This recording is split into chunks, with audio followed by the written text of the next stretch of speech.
Getting started to do something great. Nothing that is phenomenal comes easy. It requires a ton of work. It requires commitment. It requires discipline beyond the norm. It requires for you to be selfless and dedicate yourself to the cause.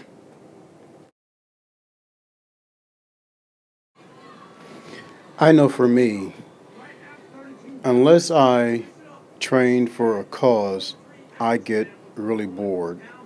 And going into the gym just to work out is not good enough for me. But that's just me.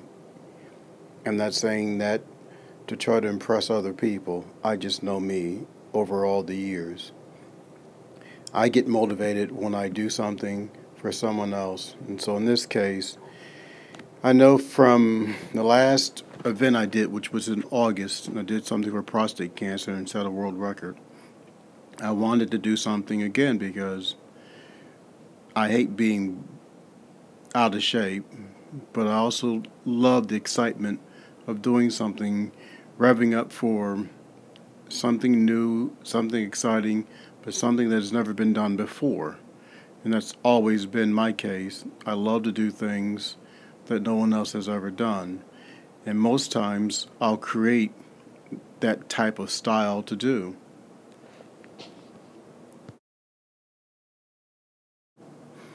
This is another style of split roping. As I said before, there's over 50 different styles, and every week I probably create a different style, so I'll keep adding to the list. This is a seated tuck split rope crossing. I thought about this a lot because of people who are unable to stand or are mobile, that are maybe positioned in a wheelchair. And so I wanted to get a sense of what it felt like to be like them. Well, for the most part, I am like them because I have a torn right labrum, and stupidly, I was deadlifting too much weight and felt something pull and thought it would heal itself, but over a year and a half, it hasn't. So I'm breaking down to the point where I'm just going to go have the surgery and be done with it.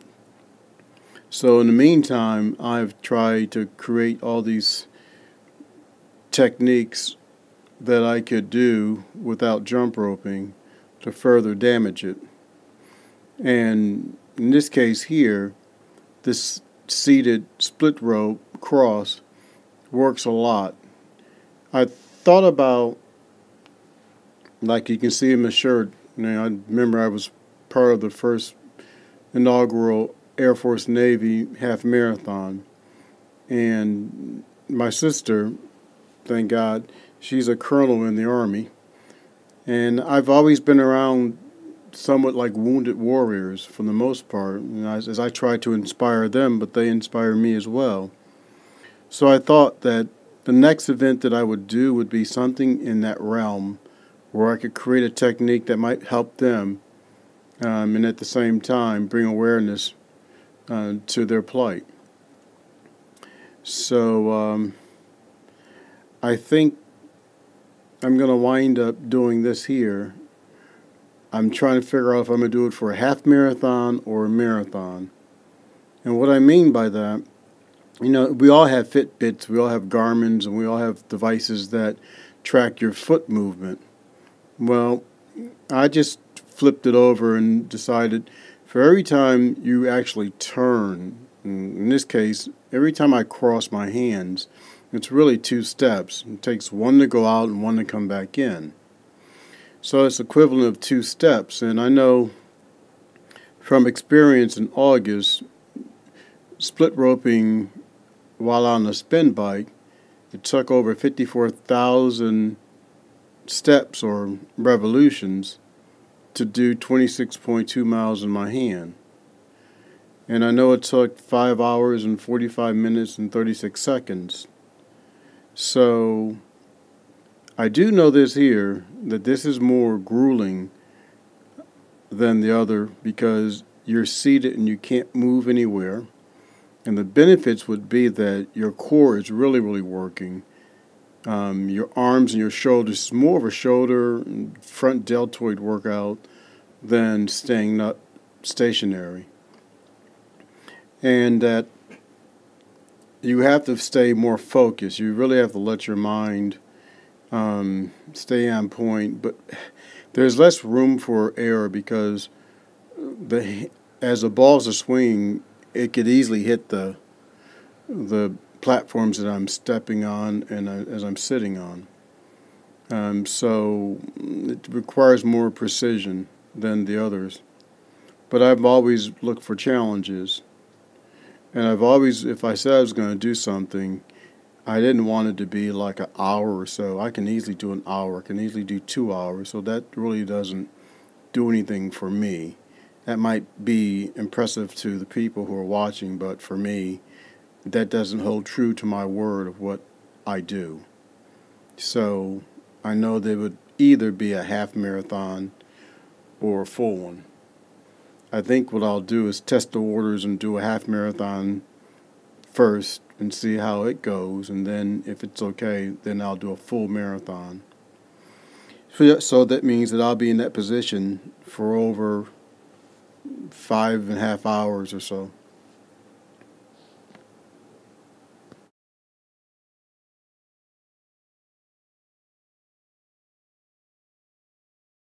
But that's the fun part about creating something or pursuing something. For all those who pursue being a champion in some shape or form, there are levels of intensity that the average person can't understand.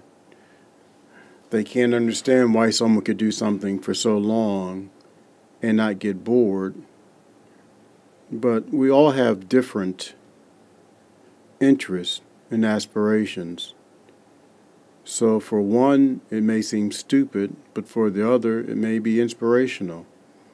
And that's why God never made us all in the same likeness. He all made us have different interests and different talents and different contributions to society.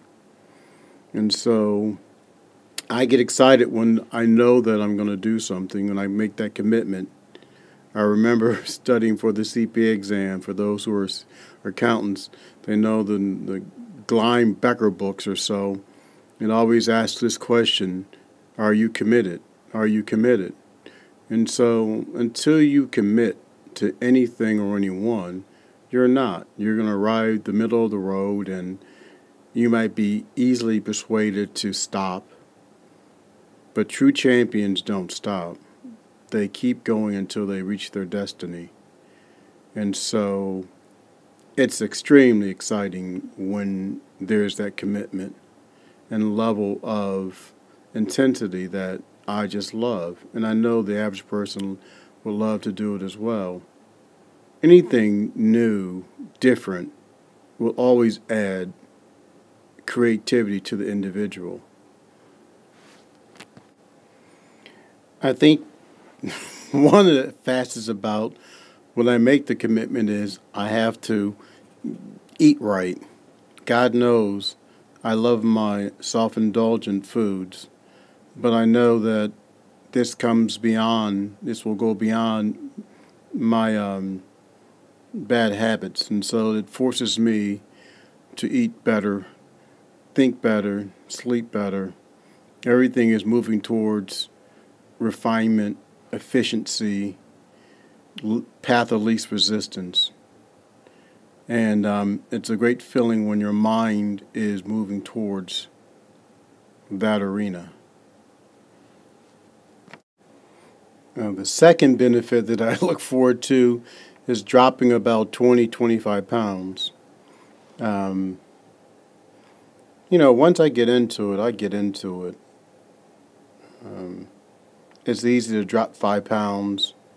Some of it's water weight, but a lot of it's going to be over a period of time, a short span of time, weight loss, just burning off a lot of fat and turning it into muscle. I tend not to lift a lot of weights. The balls that I have, they go from 1 ball, 2 ball, 3 ball, 4 ball, 5 balls, and it's all about functional movement that I do to gain strength.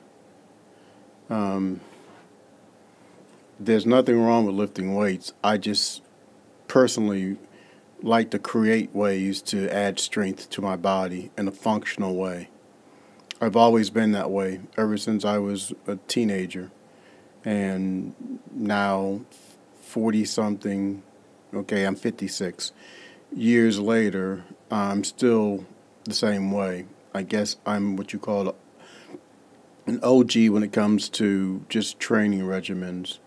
I look at new things, but for the most part, I try to incorporate those into what I want to do that serves my purpose best.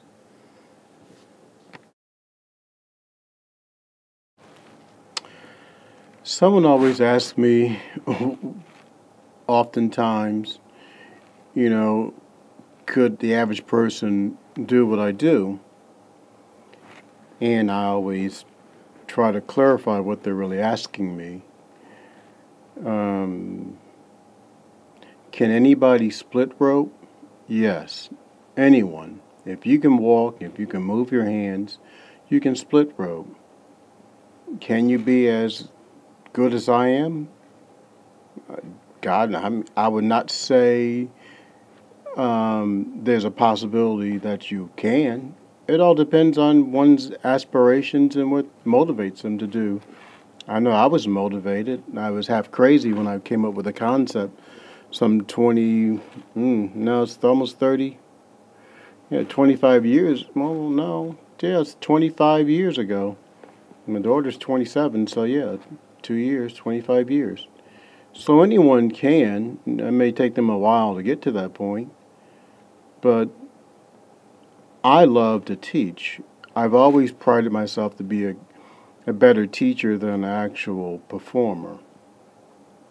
I just love to see people um, get it where they find this urge of confidence from doing something they never thought they could do, or they overcome their fear of worrying about who's watching them, and next thing you know it, they don't really care about who's watching them because they're doing what they want to do and they're creating something that only they can do because the concept is taught based on their natural rhythm.